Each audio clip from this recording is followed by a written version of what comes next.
Hello, everybody. This is Fernando for the latest Ghosts and Spirits podcast. All right, one last entry here based on your suggestions. I'm going to give it a couple of weeks rest, and then I'll go ahead and start a whole new series of the Ghosts and Spirits videos.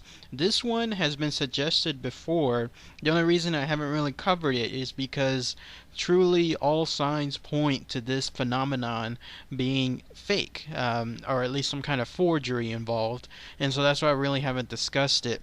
But for the sake of providing the information and then ensuring that your suggestions are truly merited here, I'm going to go ahead and talk about it. But again, I'll illustrate all the various ways and how easy it is that this is truly a fake phenomenon. I'm talking about the idea of the Belmez Faces, which seem to be a pretty popular item in the world of paranormal stuff. I mean, anything involving ghosts and spirits, there's always a certain list of a checklist of names and things that people can come up with, and Belmez Faces definitely seems to be one of those that falls, if not in the top 5, at least in the top 10 of phenomenon. Very unique, though, set of phenomena here, because there are no actual ghosts or visible spirits, anything along those lines. Rather, the actual paranormal activity seems to have occurred with various parts of a home. In other words, the evidence left on certain parts of the home. And so let's all go straight to the beginning, and then in a couple of minutes I'll discuss everything associated with why most likely this is 100% false. So the Belmez Faces, where did this occur? You'd have to go to Spain, in particular to an area called Belmez, Spain. So that's why it's called the Faces of Belmez, because it occurred there in a city. The official name of the city is Belmez de la Moraleda, but it goes other words by the name of Belmez. And you have to go back in time to about August 1971. There, in a small home, just a nondescript home, just a random home of some sort, there was a woman who lived there by the name of Maria Gomez Camara. Although in some articles that I was reading, she also just goes by the name Maria Gomez. And then in others, she goes by the name of Maria Gomez Camara Pereira. So it all depends on, I guess, whoever is writing the articles and what distinction they'll go by. For sake of simplicity, I'll just go by Maria Gomez in this case. She lived there in her home with her husband. His name was Juan, and then their son Miguel. And on August 23rd, 1971, that's when this all started. She claimed, and everything that I'm saying right now, I'm going first by the basis that it's all true. But this is what she claimed.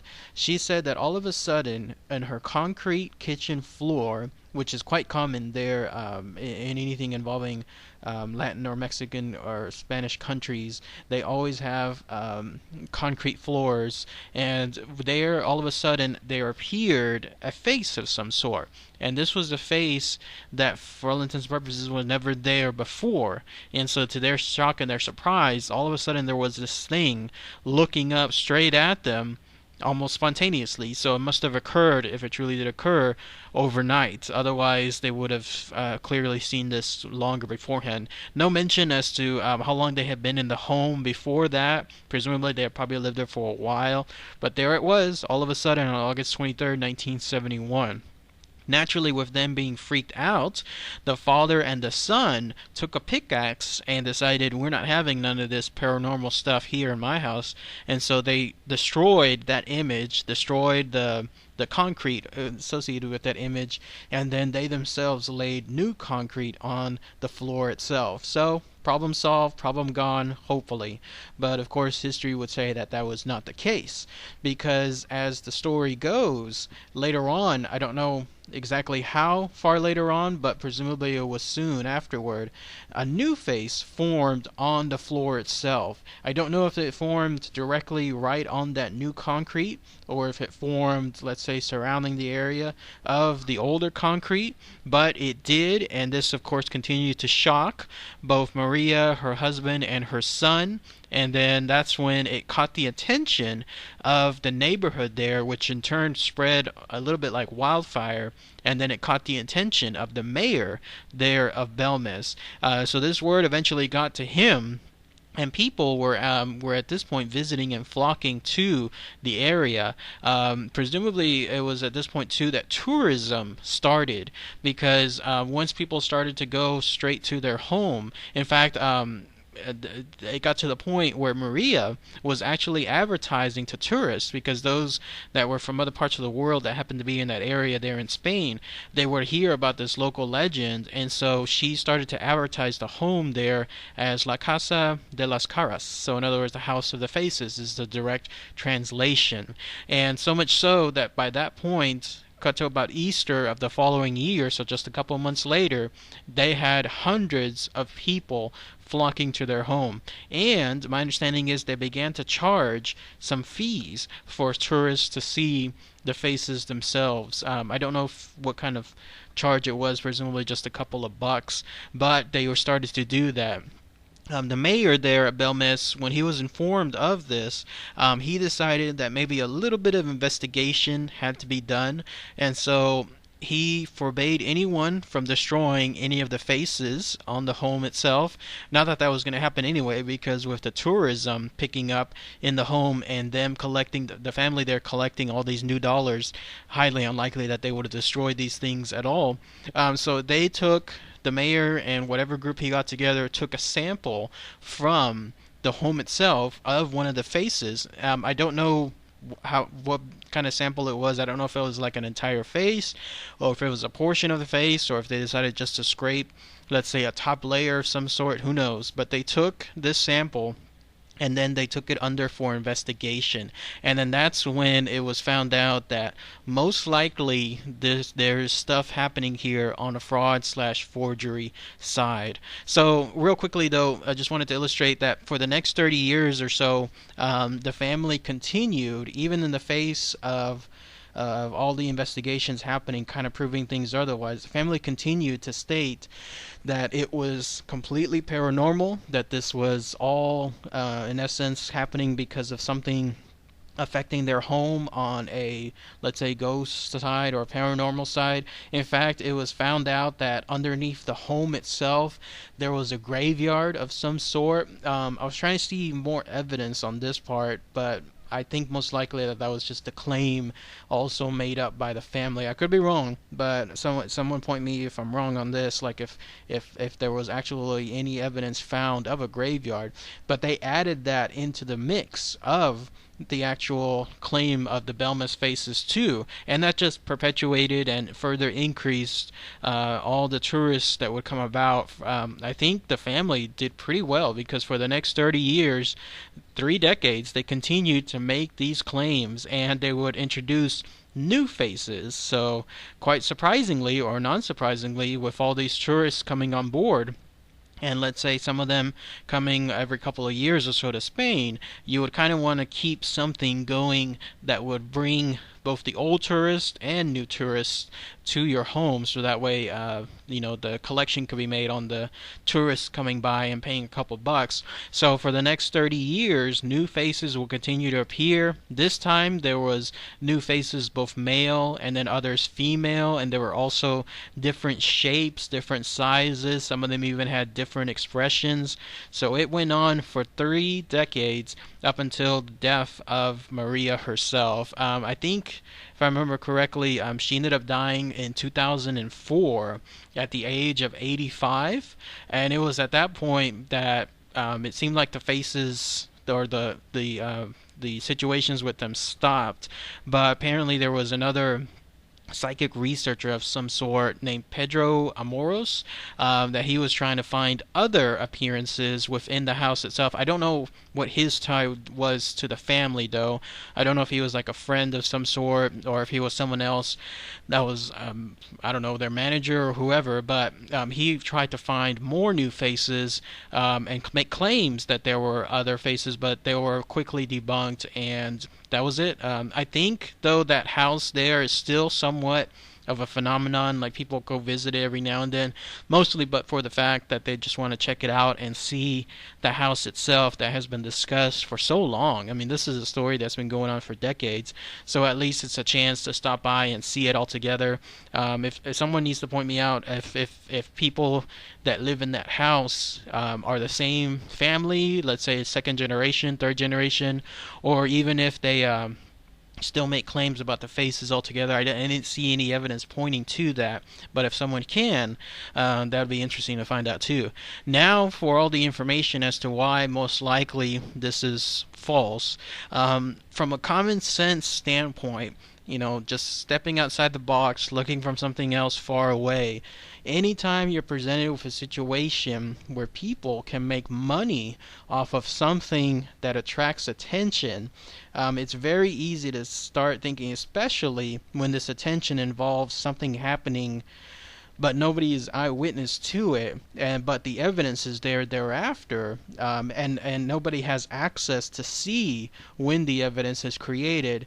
Obviously, all of those are the foundations of some kind of forgery or some kind of scam involving. I mean, it's as simple as that. That's the main evidence that I bring forth. Of course, there's going to be evidence on the physical side, which I'll explain here in a minute, but at least with regards to someone doing this, it's so easy to make a claim that something is haunted and show quote-unquote proof through these faces, but the actual evidence as to how and when and anyone actually seeing these faces created is all vague, is all a blur. There's no evidence of any kind. Oh, but yes, the evidence is still there after the fact, and here's a ticket. You can buy it for a couple of bucks to check them out itself. It points to the older days of those circuses that used to travel around, and they would point towards someone and say, meet the woman with the bearded face, or the two-faced child born with three heads, something like that, and clearly stuff was faked, but gullible people would still nonetheless decide to go ahead and pay a little admission fee and then see it all together, make up their minds at that point whether it was fake or not. Clearly all of that points to here, because when you have this family and they were kind of enjoying for all the tourism that they would get, a couple of hundred tourists, my understanding was, if not on a monthly basis, on a weekly basis, this stuff can really add up. So whether it was truly paranormal, let's go with that stance that it was, then still they decided to capitalize on it and maybe make some money on top of it, and then there's a chance that they decided to make their own new faces when the older real faces, like let's go with the stance that they were 100% real, in other words created by paranormal stuff. Well, you can't really order a ghost to do work when you want it to, so they probably decided to make their own new faces as well. So there's that stance as well. So it's a mixture of stuff happening for real, and then maybe them capitalizing it and decided to expound about it and make their own stuff as well. Who knows? To this day, the family, especially to her death, Maria, she never said anything as far as the faces being fake, or any kind of forgery involved. All we have is just that. But we do have this. There is the physical evidence. Remember I was telling you earlier that the mayor decided to take some of the evidence and then try to test it to see if it was created with any known chemical compound, and then sure enough, it was found to have the stuff, the pigments that were making up the actual faces themselves. They were found to have very common items such as zinc, such as lead, and such as chromium, and all of this points to anything involving paint itself, which consists and contains those three materials as well. So very, very easily, again, someone could take some of those mixtures, some of those items like paint, and then use, I don't know what method they did, I don't know if they used stencils, I don't know if they used other items to kind of blend and make it not seem like paint but still look like the after effects of paint itself. But those three materials were found within them. They were quite commonly used. Obviously, with all those homes that were there in Belmez, everyone used paint, but these people were able to use them in a way to attract all the attention that they needed for tourism. It was a common set of materials, and most importantly, they were also very cheap to obtain. So these were not items that were exclusive that to their benefit would have been much harder to disprove. But no, in this case, it was, for all intents and purposes, it was paint that was used. There's also the idea that some of this stuff might have also been lead, like it was primarily lead, like LEAD was used as a compound. Other people were saying that sometimes the components consisted of some kind of mixture of cement with other items like lime and something called kaolinitic clay. Apparently those items, when they're mixed together or when they're used in a way where they're kind of, I don't know if light is used, like it burns it into it, but it can create the same kind of effect as the Belmez Faces themselves. So, in other words, all this physical evidence makes it really hard to disprove that the family was just not doing it themselves. That clearly they were doing it for financial gain. But and it's so easy to point to this with all the easy evidence associated with it. There's also the fact that the faces themselves, I mean, you've seen pictures of it throughout this entire video. They look like faces done by someone that isn't too well when it comes to drawing things. They don't have that advanced skill. They look like faces done by novices. One would think that if a ghost is communicating and it has the ability to create something on concrete itself, maybe the ghost has a hard time drawing. That's always a possibility. Maybe they themselves are amateurs when it comes to drawing things. But otherwise, it kind of looks like if you were to take someone who is like a first-year art student and they just aren't that advanced into it, and they're trying to create a face, it looks like that kind of face. But who knows? Again, nothing is 100% concrete on this, no pun intended. So the idea that this could have been done by them or by someone they knew, that also comes into play. Finally, there's one other idea, but this one, there's no evidence of this at all. This falls under that same category where it's very, very hard to prove that it is and also disprove. It's just you believe in it or you don't. But people that are true believers of the Belmez Faces, those that truly believe that this was something involving a paranormal side of some sort, they believe that it was actually Maria who was causing this, not through a form of forgery like I was mentioning earlier with all those paints and the leads and all those other physical materials, but that actually she was using what was called a thoughtographic hypothesis. And basically it's this: she was using her mind to some way, either on a paranormal side or supernatural side or who knows, but she was using her mind to be able to create these faces out of thin air. I don't know, the people that were going with this argument, if they were saying that she was aware of it, or if she was inadvertently causing it, or if she was purposely causing it and she knew that she had some kind of supernatural powers. But there are those that believe that yes, these faces are real, the paranormal side is real, but it's not a ghost, it's not a spirit. It was actually Maria that was doing these faces, either on a subconscious or on an actual conscious level as well. That again is it's one of those areas where true believers will believe anything, and they'll believe this as well. But obviously for those of us that are on the, I guess, more scientific side, and as I mentioned earlier, looking out from the outside in, it's so easy to say, how do you prove that? You can't. But then they'll point back and say, well, how do you disprove it? And it's just that argument back and forth. But yes, as far as my own opinion, I just go with the facts that common sense tells us there's a lot of financial gain for these Belmez Faces to have been made on purpose, and the attraction that they created definitely did benefit the family altogether. And as far as the stories of graveyards and of Maria perhaps having some supernatural photographic abilities, and then the faces themselves being created by a ghost or spirit, I just don't. It's too hard to make me believe that that is real. But I'd be interested to hear what everyone else thinks about the Belmez Faces.